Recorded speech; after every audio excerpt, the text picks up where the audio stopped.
We interrupt our program to bring you this important message.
Good evening, everybody. Episode 74, Vikings Uncensored coming at you here. We are recording on Tuesday night after a busy, frenzy-full shit show of a day with everybody, all kinds of different stuff going on. Of course, it was final cut down day, so on the number of 400 plus players found out their fate today, and it did not include staying with their current teams. So, which included, of course, get out the Kleenex and tissues. Yep. Which includes, of course, our Minnesota Vikings, as all 32 teams had to get down from 80 players to 53. Now, that's not saying that the 53 that each team has as of 10:36 p.m. on Tuesday night when we're recording here. Right. The dust will settle and moves will be made. Yep. So between now and kickoff of the Green Bay game on September 11th at 3:25 p.m. Central Time, we expect there to be more changes coming. We'll see what they are if something materializes. But then on to Vikings news from the past weekend before the cuts and everything happened. Of course, in the last preseason game against Denver on Saturday, we had a couple of injuries to players who were kind of on the roster bubble. Unfortunate injuries too. BC Johnson tore the opposite ACL that he tore last year. So that's rough, man. It is. And, you know, in the post-game press conference afterwards, when O'Connell was talking about it, he flat out said BC Johnson was going to make the roster. But with a torn ACL, he goes on injured reserve and his season is over. Then it was initially reported that preseason standout T.Y. McGill, who had suffered an ankle injury, was being released. And the talk was that it was a 1 to 2 week injury type thing. Right. And the way they kind of made it, you know, the way the semantics and everything go, being he's a vested veteran, the talk was, okay, he would be let go, but then brought back after the Green Bay game, which means his 2022 salary would not have been guaranteed, but he had been on the roster. Right. Then it came out later in the day on Monday that, in fact, that was not the case, and that he was also being put on injured reserve, which to me sounds like he must have gotten some bad news when they went in and made a look at that ankle. So you were looking at probably a 6 to 8 week injury instead of a 1 to 2 week type thing. So his season is done, but the Vikings do still retain his rights. You know what? Just rewind it and start again next year. Mm-hmm. If he can do what he do next year, what he did in preseason this year, there's probably a roster spot available for him. But you know what? Unfortunately, and you know that's just the story for a lot of players. You know, the injury bug gets you. Yep. And it sucks for somebody that's a journeyman like McGill that was really coming on strong this preseason. Mm-hmm. And to have that happen, it's just unfortunate for the guy. And I feel for him. Because we were his sixth team? in 8 Yeah, years. 6 or 7 team in 8 years, I think, or 7 years, whatever, however long he's been in the league. So true definition of a journeyman, but he's, he had showed promise and he was going to make the roster. I had no doubt in my mind that he was going to. I had that same feeling as well. But so his season's done, but at least he's still on the roster. So there's that, I guess. Yeah. But then after, also out on Monday, word came out that teams were calling the Minnesota Vikings inquiring about one running back, Alexander Mattison. Now they were saying the news people were saying the Vikings were not actively shopping him, but they were listening to phone calls. Right. Couple different reports. Darren Doogie Wolfson from KSTP in the cities had said that there was at least 6 teams that had called. I've heard the word 12. Yeah. Yeah. Chris Thomason from Pioneer Press said by later in the day, the number was at least 12. Now we had also heard that the Vikings asking price was a 3rd round pick for him. Which why not? Why not? I mean, that's a starting point. They're not going to get that for him. I still think never say never, because there's that one desperate, stupid ass. I mean, you look at the Washington Commanders. Their starting running back, had an issue similar to Jalen Twyman. He got shot 2 or 3 times, I think it was this past weekend. Commanders? Yeah, for the Commanders. Everybody's getting fucking shot over there in DC. Well, it's Washington, DC. Everybody gets shot in DC. It's almost as bad as Chicago. It's almost like getting initiated. Yeah, but I forget what the kid's name is off the top of my head here. I apologize for that. But so, I mean, they're a possibility. Seattle's a possibility. Personally, give us a starting caliber center, and we'll give you Mattison and a 6th rounder.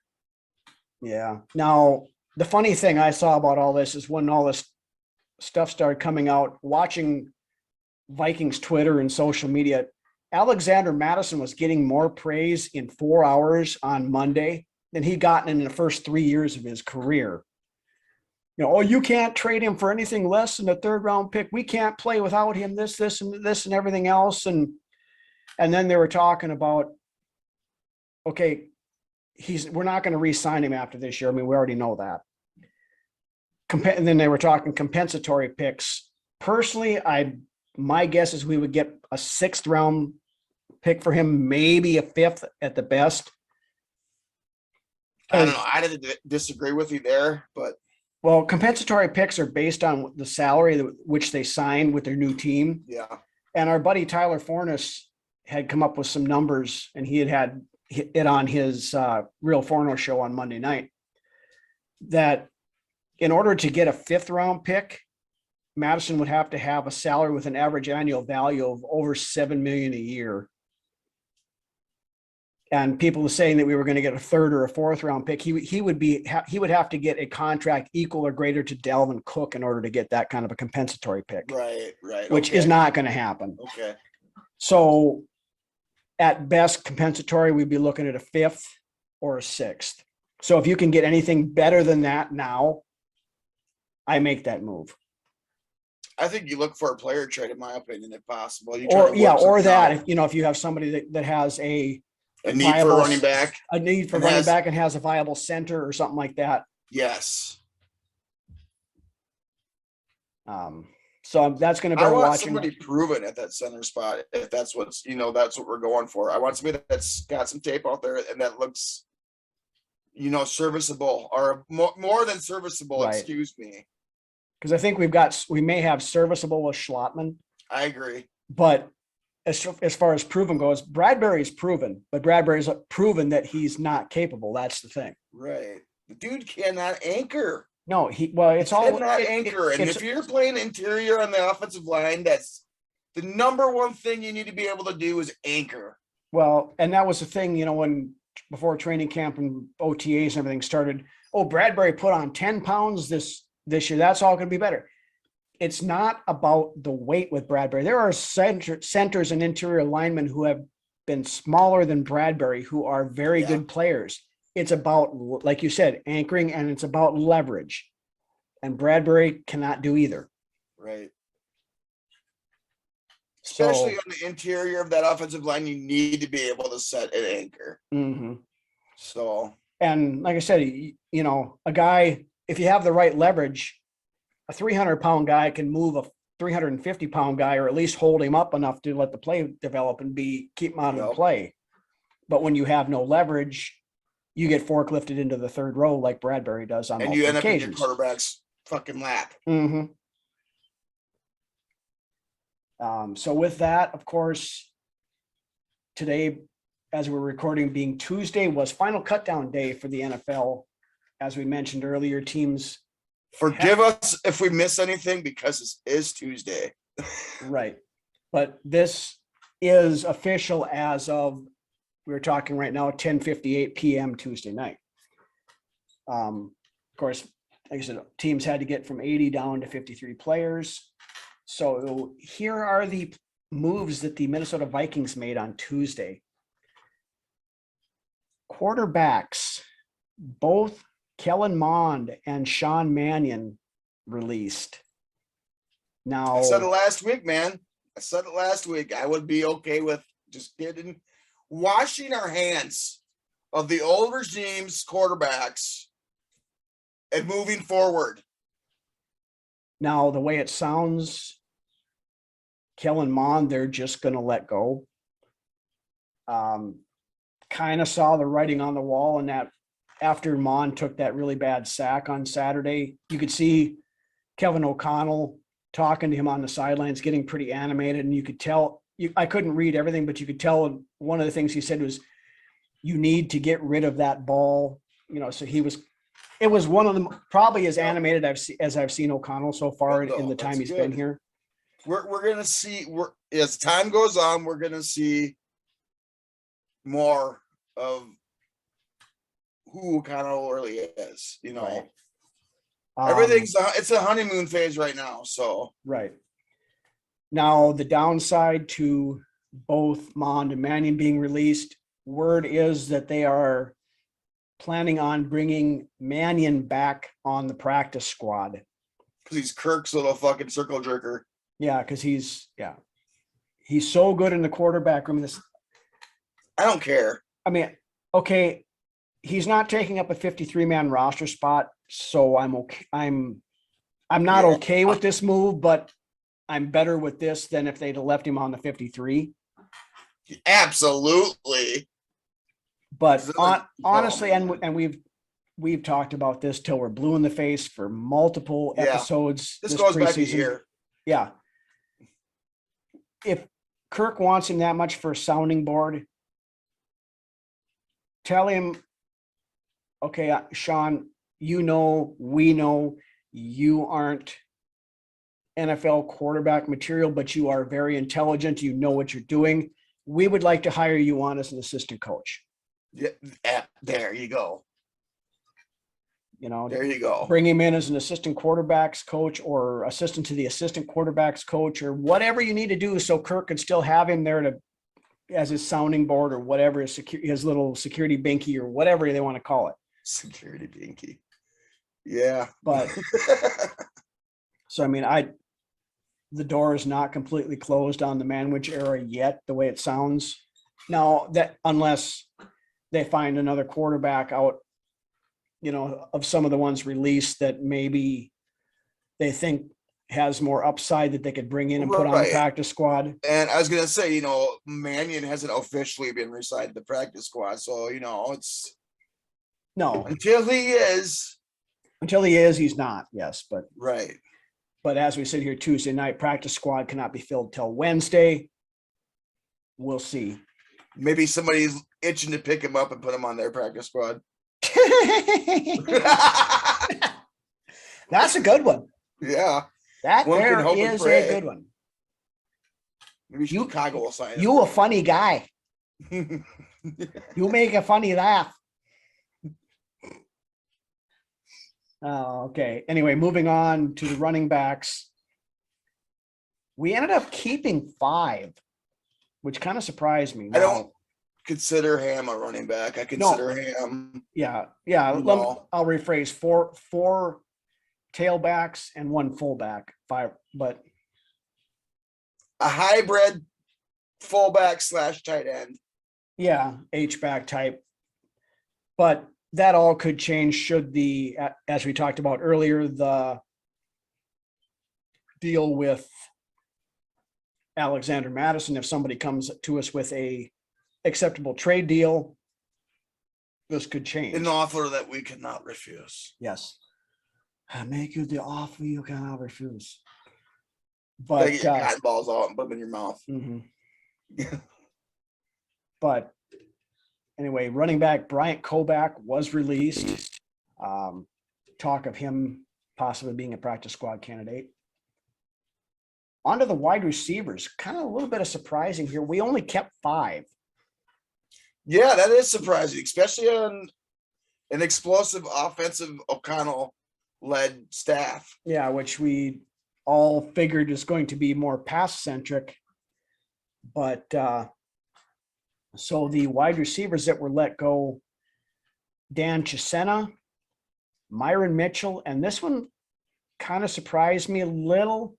I think that drop he had on Saturday where it hit him right in the hands, wide open, and he just flat dropped it, I think hurt him. Yeah. Tristan Jackson. Now, as we had mentioned, O'Connell had said that BC Johnson had played himself onto the roster basically, but now is on IR because of the injury. Jackson, definitely practice squad candidate. I'm not sure about the other two, but right now we're carrying 5 wide receivers, 5 running backs. That could change. Like I said, should something happen with Mattison. 10 offensive linemen, dude. You're getting there. I know, but I'm getting there. In fact, that's a good segue because of the offensive linemen are next. We kept 10. The guys we let go. Guard Wyatt Davis, Area 51 himself. One of the mystery man himself. One of the most boggling mysteries in recent memory for an NFL player that was so highly regarded outside of Brett Jones.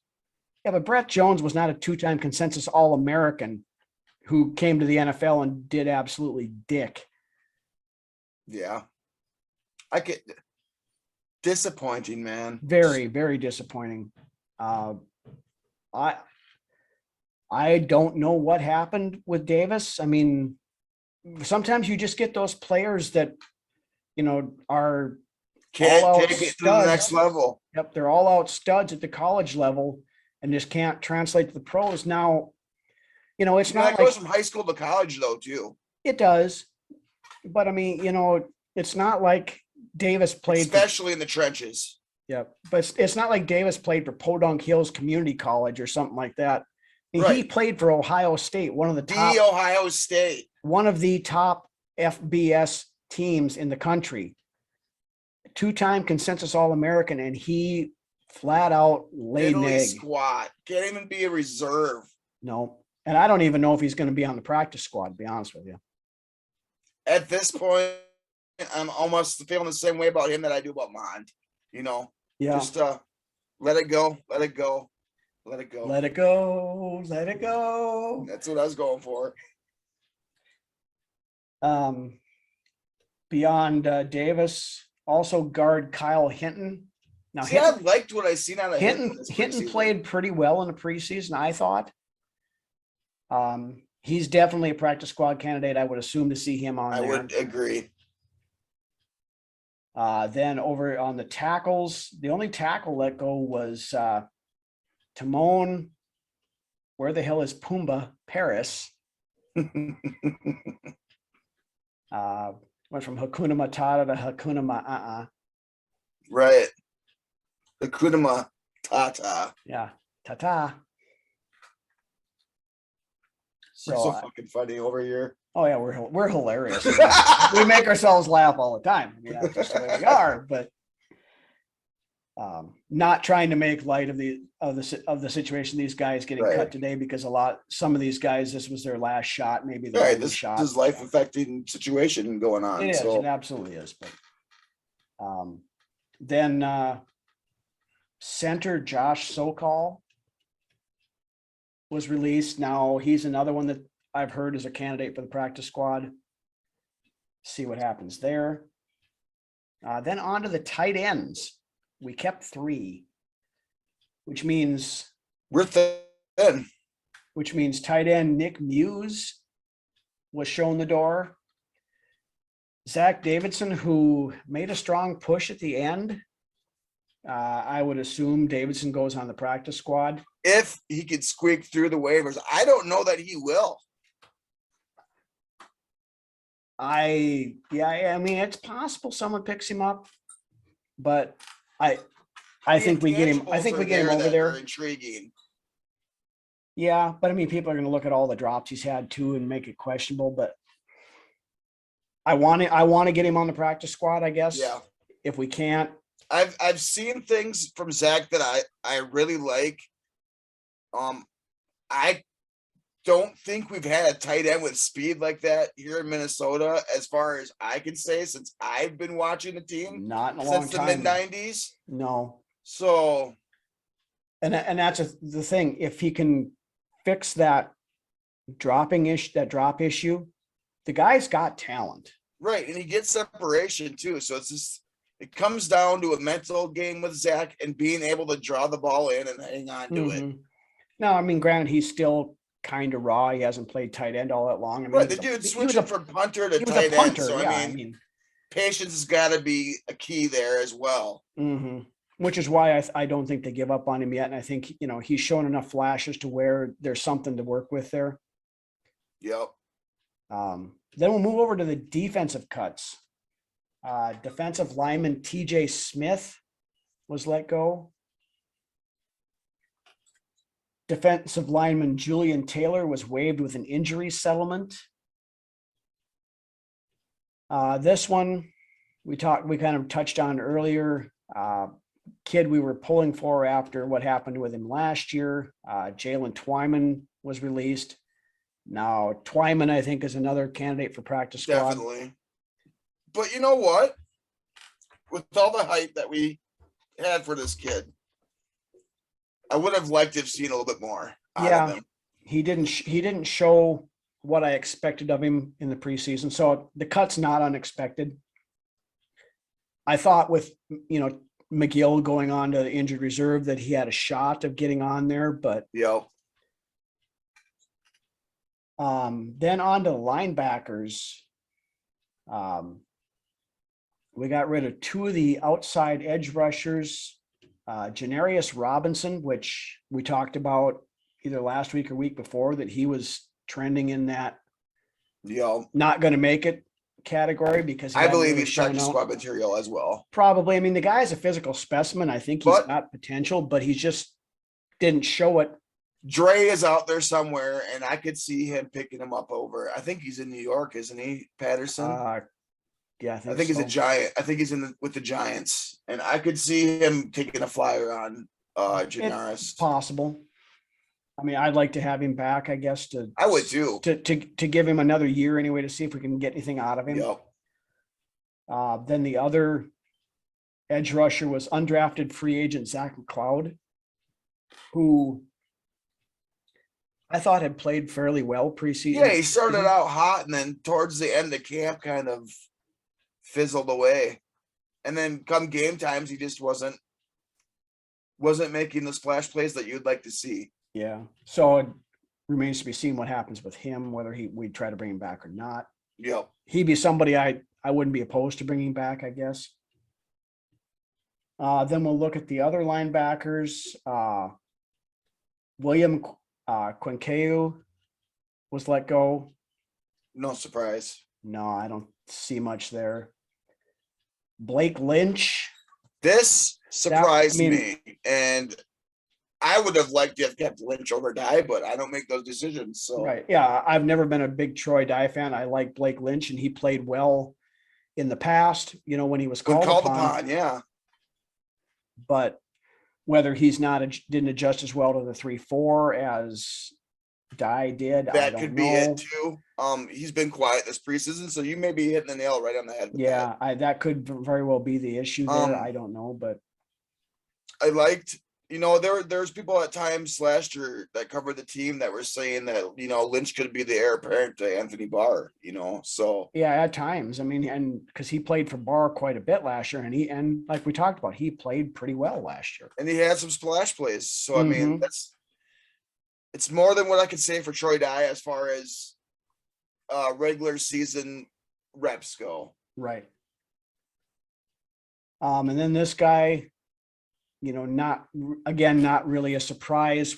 We've talked about him. We had high hopes for this guy when he was drafted last year, but in the games we saw him play this year, looked lost most of the time out on the field. I mean, it was to the point they didn't even play him in the Denver game. Chaz Surratt. Another major disappointment there, I guess, as far as I'm concerned. I mean, last year he had a great preseason, I thought, and then this year, and like you said, maybe it's just it's one thing. He's a quarterback switched over to linebacker, right? And then he's learning the 4-3, and then to take that and then switch it over to the 3-4. I mean, that's a lot of information for this guy to sponge in and try to digest. It is, but on looking back, the San Francisco game in particular, I remember, and even the Raiders game, there were so many times when he was out of position. He was taking bad angles. He was, overrunning plays. He was. It just seemed like he didn't know what he was doing. He played himself off the roster. Oh, big time. No question on that one. Then we'll move into the secondary. Cornerback Ty Smith got the distinction of being cut twice in the same preseason because he was part of the first round of cuts. Then we brought him back and then today released him again. Also cornerback Perry Nickerson. Kind of figured that one. Huh? We kind of figured that one. Yeah, and we didn't expect. I mean, I wasn't a big fan of Nickerson last year. I mean, when you and I were down at training camp last year, he was getting torched on a regular basis. Then also cornerback Nate Hairston, who had some history with Donatel and the defense. So we kind of thought if anybody of these bottom guys, he might have had a little bit of a leg up, but turned out it wasn't enough. Just with familiarity. Right. Then over to the safeties, undrafted free agent Mike Brown was one of the cuts. And then I think this one was a little closer than everybody originally expected it to be, but all right. Back to it. Uh-oh. What are you owing? I'm feeling the tickle again here. Now. Are you good? He's getting a bit verklempt. Let's discuss amongst ourselves. I'm getting a little bit verklempt, ladies. Yeah. I think I should be okay. I feel it waning off right now. The Super Bowl is neither super nor a bowl. Discuss amongst yourselves. Yes. But anyway, back to the, it was kind of almost a foregone conclusion that Josh Metellus had the inside track on the fourth safety spot to start the season. Then it down between him and Miles Dorn. Metellus had a really poor game against the Raiders, and Dorn had a pretty good game. And Dorn, I thought, played pretty well through the preseason. I believe it was neck and neck as far as. Yeah, and I thought so, and I think this was, and he was actually one of the last cuts made. So I think there was a lot of discussion on whether he was going to stay or not. But Miles Dorn was released.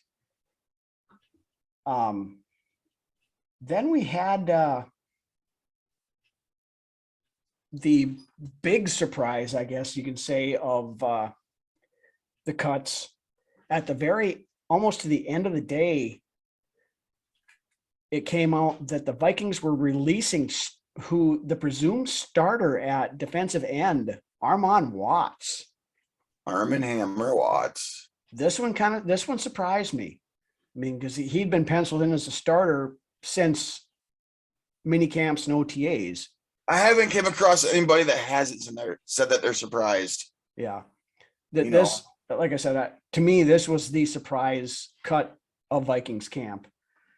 But shortly after we heard that Watts had been released, the Vikings announced they had made a trade with the Houston Texans to get defensive lineman Ross Blacklock. I like this pickup. After going back and seeing it and researching the player. Yep. I like the pickup. I like the move. Well, the upside he was a second round pick, 2 years ago? Yeah. The first pick for the Texans in that draft. Yep. And if you go back, our buddy Drew over at Vikings Report, Drew and Ted, he does his draft breakdowns and everything. And he talked really highly about this cat when the draft coming out. Was coming out. He was one of the guys. I mean, he specifically had said that he would like the Vikings to target this, but they weren't going to take a defensive lineman that early. Now hasn't done a whole lot in Houston, but to be fair, nobody's done a whole lot in Houston the last couple of years. So. He was really quiet his rookie season.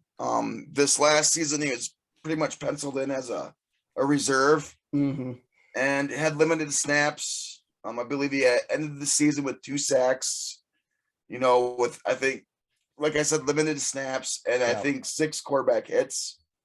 So, but the potential to be something, the ceiling is much higher for him than Watts, I would say. It is. And, some of this was a salary cap move, I think, because we saved like $1 million or 1.2 or something like that by releasing Watts.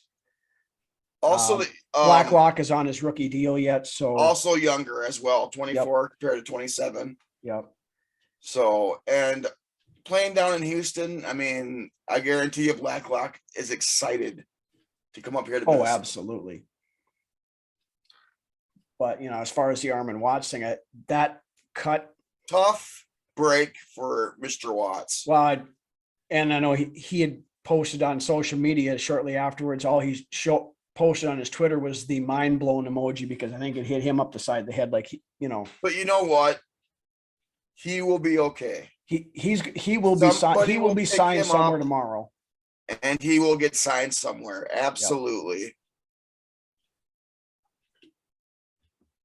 Yep. And deservedly so. Yeah. No, he deserves to be on a roster someplace. He's shown flashes. He's not the best run defender in the world, but he's shown flashes in the past game and things like that. So he'll get a job somewhere. Yep. He could definitely go somewhere and be somebody's Tom Johnson, Except Tom Johnson was a pretty good run block. So we'll see. Run defender. Right. Then at the very end of the day, we had a second trade, trading guard Jesse Davis to Pittsburgh. This was nice. For a conditional 2025 7th round pick. The fact that we got anything for this dude it's a win-win.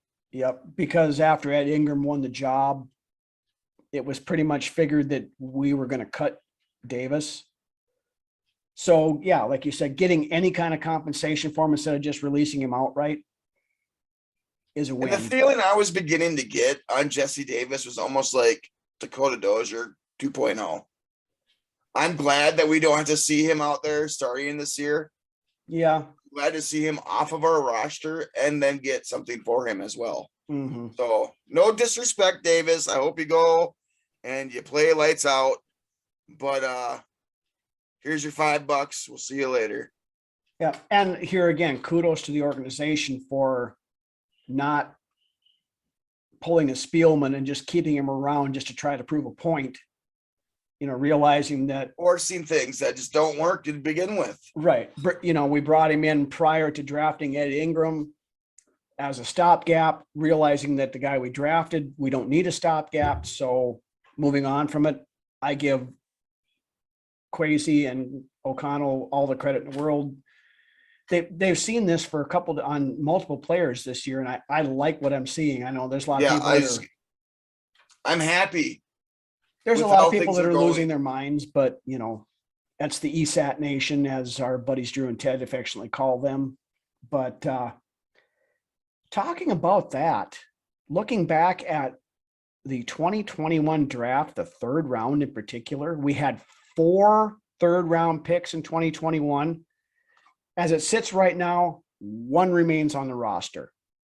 Patrick Jones is second, who is the backup outside linebacker to Danielle Hunter.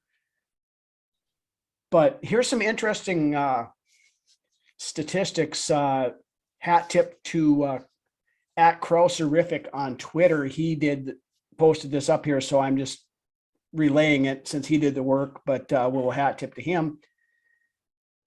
Between 2013 and 2019, only 7% of third round picks got waived by the start of their second season. The odds of waiving 3 consecutive, which Kellen Mond, Wyatt Davis, and Chaz Surratt were picked consecutively, is 0.034%. Which is 3.4 chances out of 1,000 players that you would cut 3 third-round guys that you drafted the year before. Looking at that, Mind-boggling, dude. that is all you need to. I mean, it's not the only reason, but that is a big reason why Rick Spielman is not the general manager of this team anymore, or even affiliated with this team in some sort of figurehead role.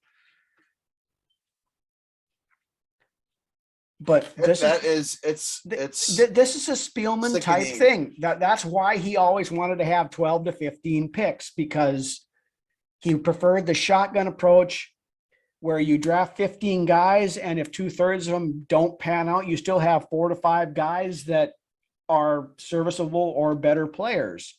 Yep. I mean, you look at something like this. Yeah, granted, now there were some players that we got last year that have the potential to be very good. Darisaw being one. Of course, we lucked into that because the Raiders decided to take Alex Leatherwood instead of Darisaw. Who is now looking for a job as well. Yes, because Leatherwood got released today. Then you've got Amir Smith-Marset, who has the potential to be pretty good. Kene Wangu, who of course, is a very good kick returner and has potential for other things. Patrick Jones is second, who has yet to flash, but showing potential as a backup. Amazing things about this dude's camp this year. Yep. So, okay, great. We had four players basically that so far have turned out from the 2021 draft. Ugly. I mean, it's not as bad as what 2017 draft, where we only ended up with Dalvin Cook was the only player from the team that lasted more than a year or two. Well, that, and it just seemed like the last 2 years they weren't developing any of these rookies anyways. So. No. But again, this was all part of the gloom, the disconnect, the staleness and crap that had befallen this team, and why a change needed to be made.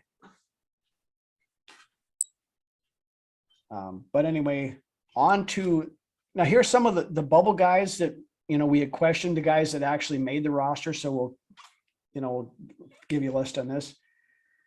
Defensive lineman Jonathan Bullard, cornerback Chris Boyd, offensive lineman Blake Brandel.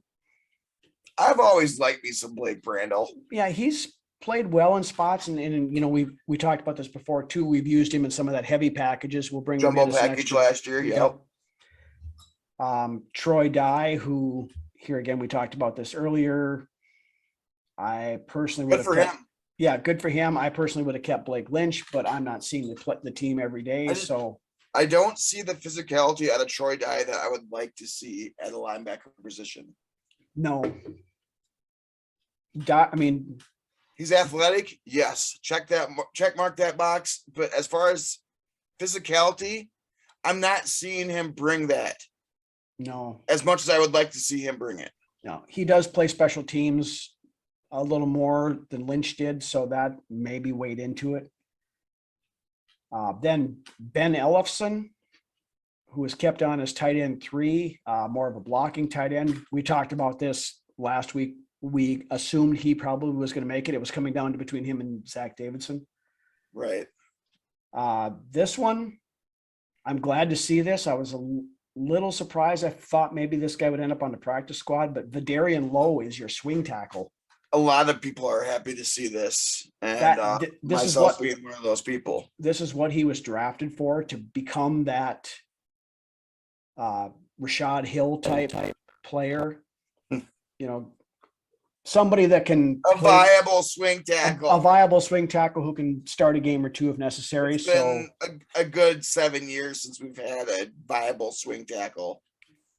I mean, Rashad Hill, for his faults, was a good backup. He shouldn't be a starter, but he, you know, if you needed him to come in and play for a half a game or whatever, he did a decent job at that. I'm not going to sit here and completely rag on Rashad He was Hill. serviceable. He was serviceable, yes, and that's basically what you ask for in something like that. But the problem is, we asked him to be more than what he was, and he struggled at it.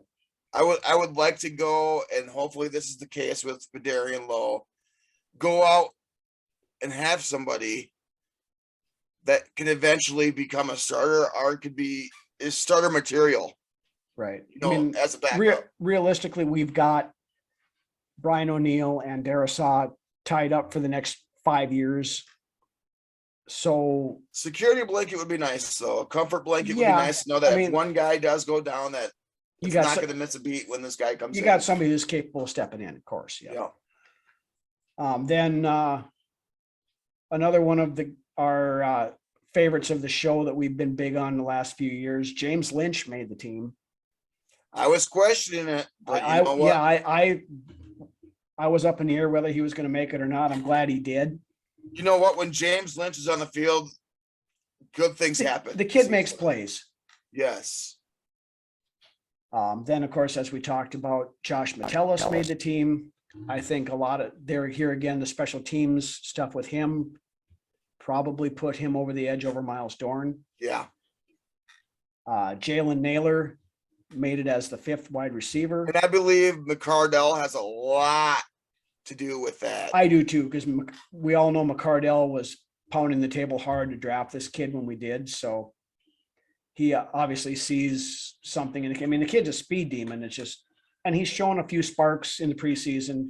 And he's got some numbers out there from college that really are eye-popping too. Mhm. So, But anyway, moving on over to the defensive side, a couple more. Asezi Adamayo, he made the roster. I had no clue whether he was going to make it or not. I kind of figured him as a practice squad guy. the only draft pick and we've mentioned it, but we haven't said it. The only draft pick to not make the roster this year was Nick Muse. Yep. And that's telling you that these guys are planning on developing these players. Right. You know, so there's that too. Mm-hmm. Then Chris Reed makes the roster, primarily for the fact that he's able to play guard and center and tackle if necessary. So we have he's not overly great at any of those positions, but can fill in if need be. So it's kind of a Swiss Army knife type thing. Oli Udo made the roster. Very surprised. Now, I'm surprised, but good for him. I like Oli Udo a lot more as a tackle than I do as a guard. Yeah. Yeah. So, I mean, but, you know, between Vidarian Lowe and Oli Udo, we've got the backup tackle spots covered. And then this guy, I'm happy that we kept him because I think there's a lot of potential there. Luigi Vallon.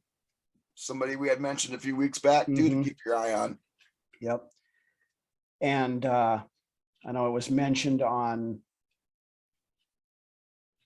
Twitter this afternoon because, you know, Vallon originally played at Michigan and then transferred transferred to Wake Forest his last year or two. But Kwity Paye, who of course was drafted highly and playing for he was the first edge rusher taken last year. Yeah, is he in Indy? He is in Indy, yes. He had made a comment this afternoon that the Vikings got a absolute steal with Luigi Vallon. Especially out of the undrafted free agent market. So, and he's shown up pretty well, especially the last 2 preseason games. Had an interception, had a fumble recovery. He's around the ball. Yep. And I think he has, and he blew it up at Wake Forest. He did.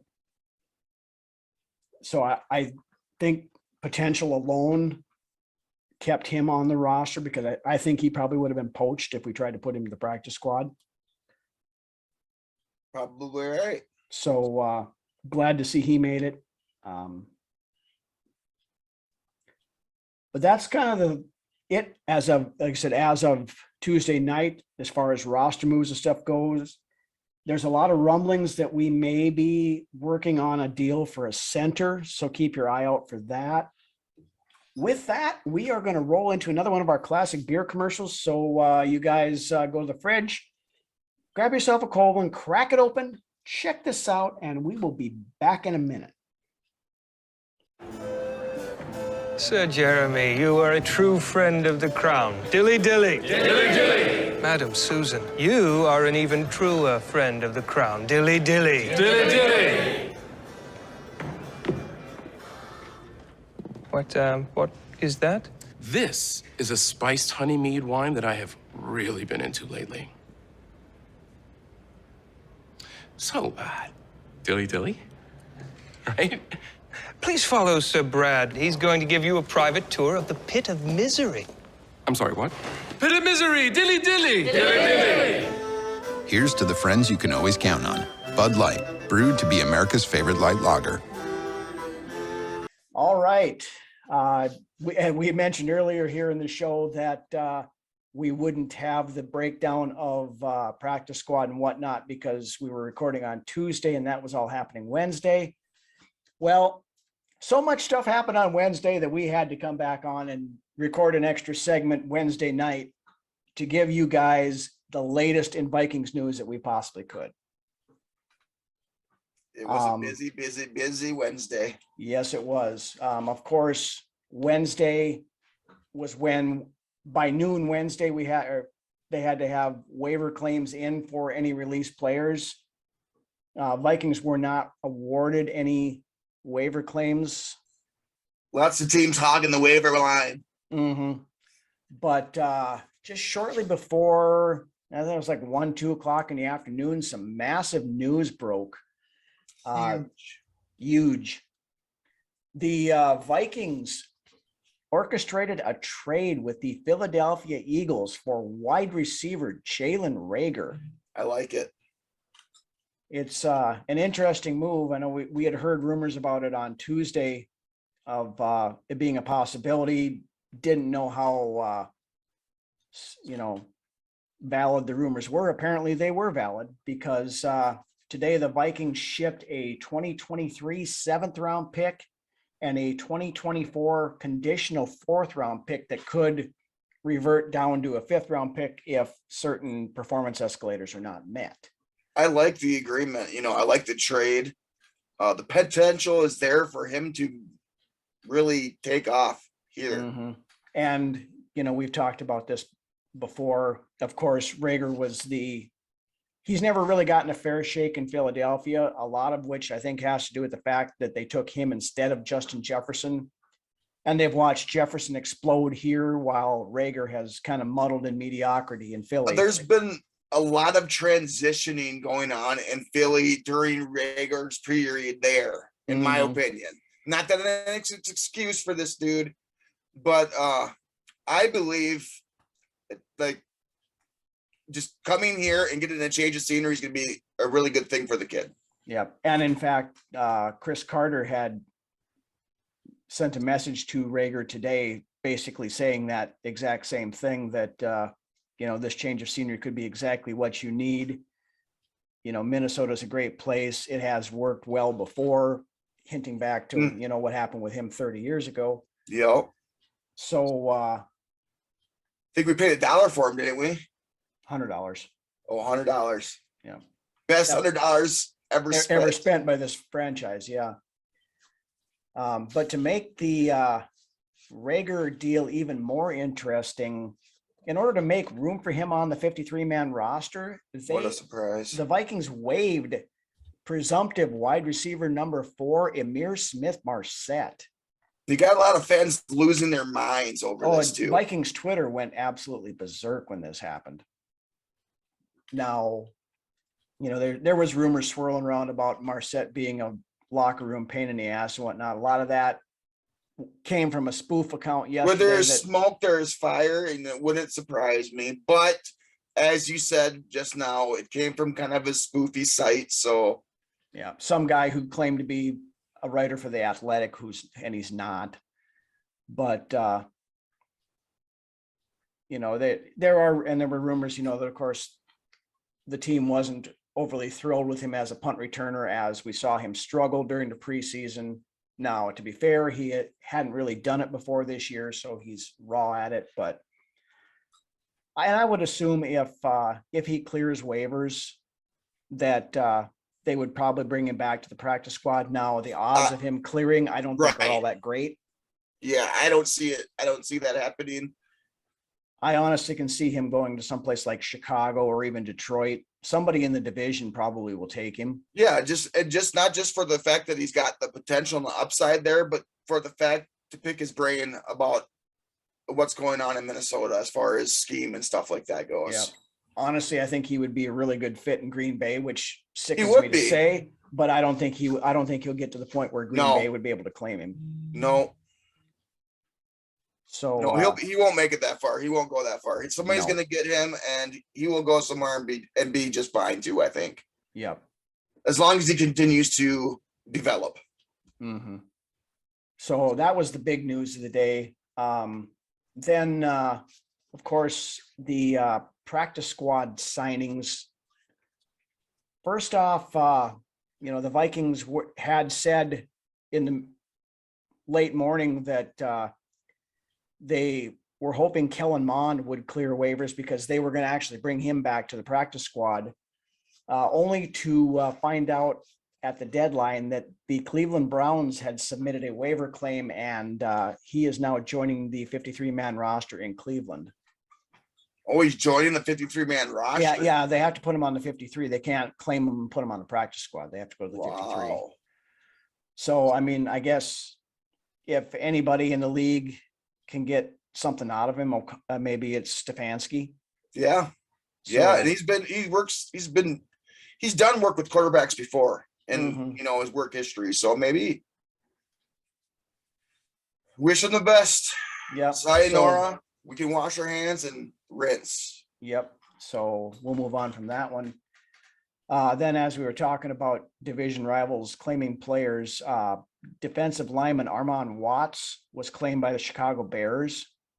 So we'll get to face him twice a year now, which could be interesting because I'm sure he's going to have a little added incentive to play well against us. Oh, yeah. Especially being the surprise cut. I think you were right. Like you said, he had a mind-blowing emoji on Twitter. I would be upset too. Yeah. Then Chaz Surratt was picked up by the Jets. So he gets to be on a 53-man roster. Cool. Blake Lynch was claimed by the San Francisco 49ers, which kind of makes sense because they saw a lot of him when we had the joint practices and whatnot. And ladies and gentlemen, our long national nightmare is over because Sean Mannion is joining the Seattle Seahawks on their practice squad.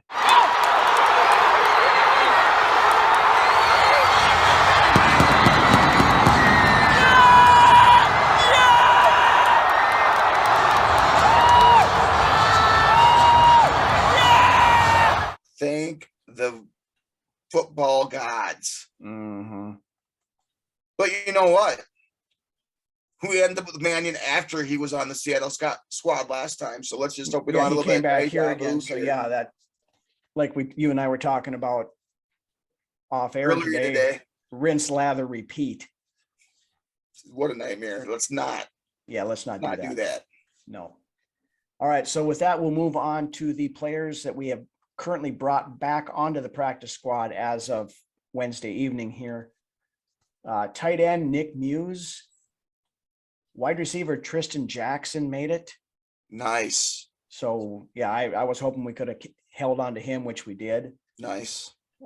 Center Josh Sokol, running back Bryant Kobach. Oh, wow. He's Good. under the practice squad. So Good.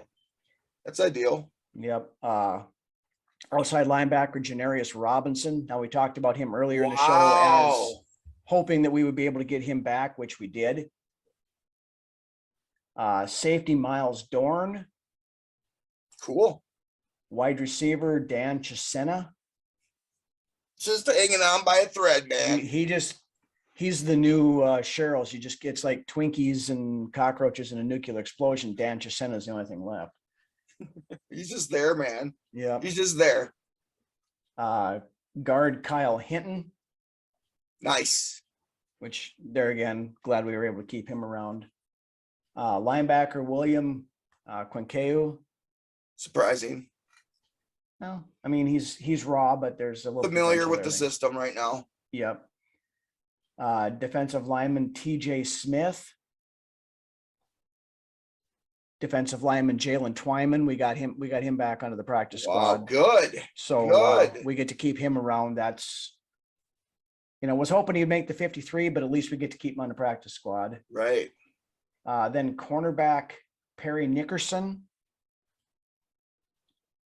And then we picked up another Philadelphia player, cornerback Tay Gowan. Put him on the practice squad. Okay. Which still leaves us with, I believe, 3 to 4 spots to fill on the practice squad. It'll be interesting to see who the quarterback is that we pop on that practice squad. Yep. Now there's some guys out there. Cooper Rush is available. Carson Strong is available. I would be popping Carson Strong in that practice squad. I would give him. I'd bring him in for a look. See, I mean, it doesn't cost you much to put him on the practice squad, and if you bring him in for a couple weeks and he doesn't float your boat, you can always release him again later. The arm talent is there. It's the what's below the waist that scares me. Yeah, his knees. And that's his knees, people. His knees are an issue. Yeah, yeah. And came out at the He ain't no combine. Lyndon B. Johnson. There might be some maturity problems too with his attitude that came out at the combine. So that could be fixed though. You get him around the right people. He sees how to act, how he should act, how to be professional, and that can be fixed unless you're Johnny Manziel. Right. So like I said, there's still room here for a couple more players, and I would not be at all surprised to see more moves made yet in the next couple of days. We still need a goddamn starting center. Excuse my language. I don't like to say that, but we need a starting center.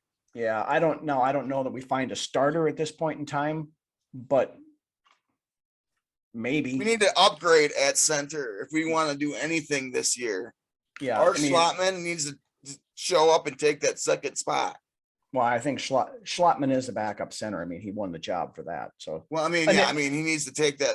Excuse me, first spot away from Badbury. Yeah, brain fog. But anyway, that's kind of where we're sitting as of right now,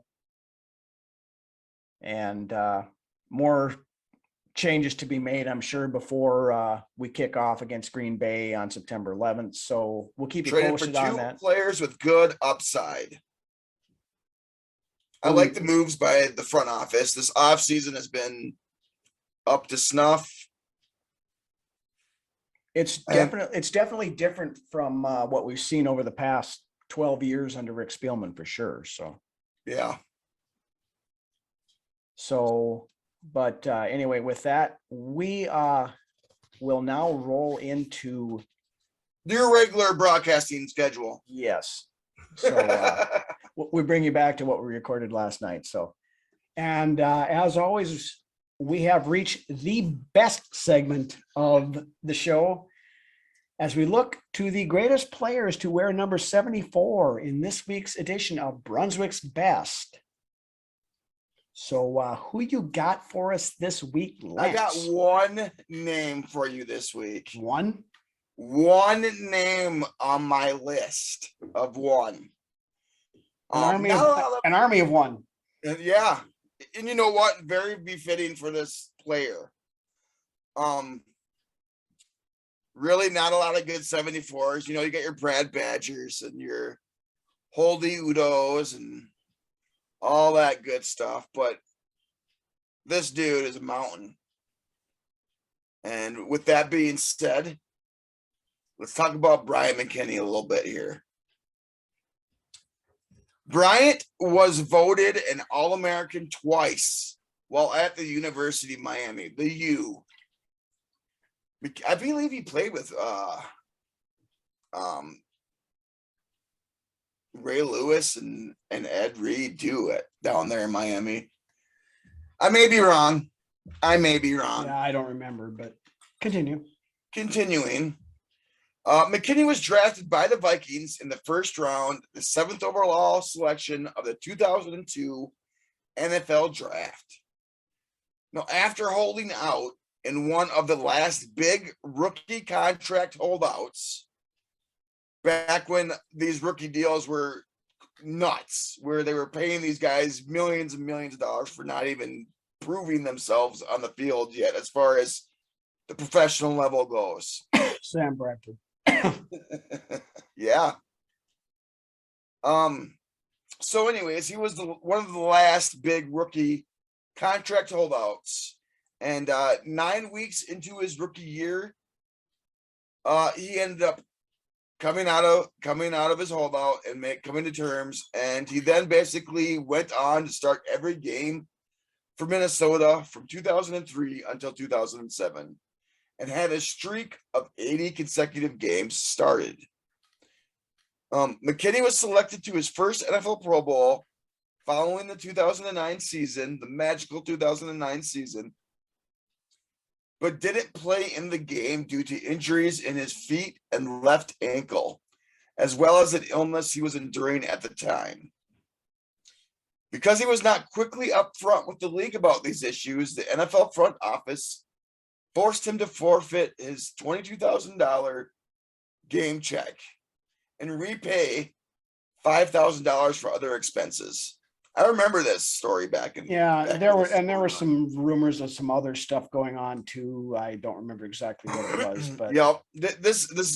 Basically he was out enjoying Miami instead of preparing for the game. And this is very much the story of McKinnie, because I believe he could have been a hell of a lot better of a player, in my opinion. But anyways, continuing on with my write-up here. In February of 2008, McKinnie was arrested and charged with aggravated battery, disorderly conduct, and resisting arrest without violence after a street brawl outside the club space in Miami. And Miami is this dude's stomping grounds. It has been Dade County. And then in October of 2005, McKinnie was charged with a misdemeanor for his involvement in the Minnesota Vikings vault party scandal. The Love Boat. On May 26, 2006, McKinnie pleaded guilty to disorderly conduct and being a public nuisance on a watercraft in connection with the boat scandal. He agreed to pay a $1,000 fine and perform 48 hours of community service. The National Football League announced that it was fining McKinnie and fellow Viking great Fred Smoot. God, what man. Fred Smoot, one game check for the incident. For McKinnie, it amounted to approximately $41,000. The day after the fine was levied, the Vikings raised McKinnie's compensation and extended his contract for 7 years, amounting to a contract worth $48 million. After all was said and done, in the summer of 2011, McKinnie was placed on the Vikings non-football injury list for reportedly showing up to camp out of shape. And this, along with questionable motivation for the game at times, ultimately is what led to his release from the team. McKinnie did go on to win a Super Bowl in Baltimore before finishing out his career in Miami in 2013 in very ugly fashion. And that was the tale of Bryant McKinnie. And a lot of the times, like I said, this dude could have been a Hall of Famer, in my opinion, had he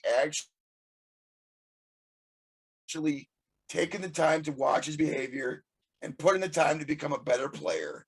Mm-hmm. Maybe Yeah, he could have seen- it was always an effort thing with McKinney, I think, more than exactly, or a motivation thing, I think, more than definitely anything. motivation and just wanting to be great that just wasn't there. He relied a lot on his size and athleticism. So, Mhm. anyways, with that being said, I did appreciate what McKinney did in his time here. He was a stalwart at that left tackle position for many years. And then what could have been with Lodeholt didn't really come to fruition, but there was a lot of hype there between those two being so big and being the bookends. But yeah, you're no longer in the league yet anymore, McKinney. But this week you are on my list of Brunswick's best. I can't believe you didn't put Brian Habib on there. Brian Habib. Yeah. I thought about it. Didn't make the cut. Yeah, well. Win some, you lose some, I guess. That's right. But with that, that's about all we got for this week. We were probably ran a little bit long here, but we had mentioned this ahead of time last week that we were going to have a ton of stuff to talk about. So we tried to get it all in anyway.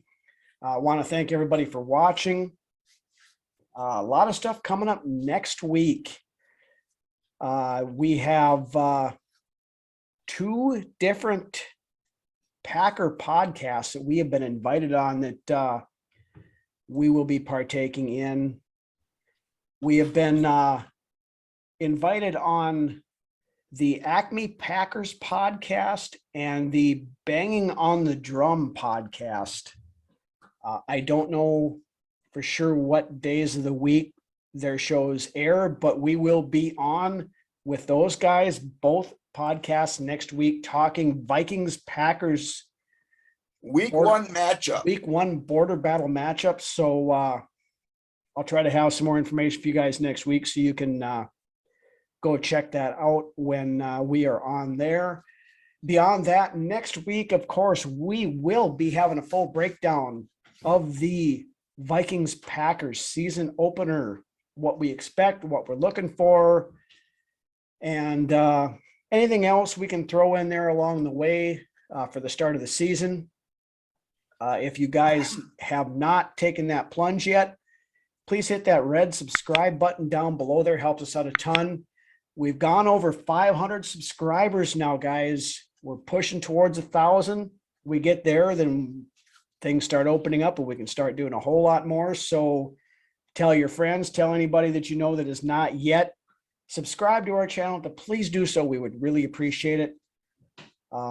Again, if you're out and about over this long weekend, take us with you, whether it be on our audio podcasts, all your standard audio channels, check us out there. The YouTube channel, of course, Facebook. You can find us all over the places, wherever you can find podcasts. But again, thank you, everybody. And why don't you take us out, Lance? You keep it short and sweet this week, fellas. Episode 74. Glad to have you again this evening. Let's see what this season has in store for us. I'm excited. Let's go get that center that we need to finish up this offensive line. And let's go out and win week 1 at home against Green Bay. We'll see you next week, guys. Skol. Have a good Labor Day weekend, everybody, and we'll see you next week.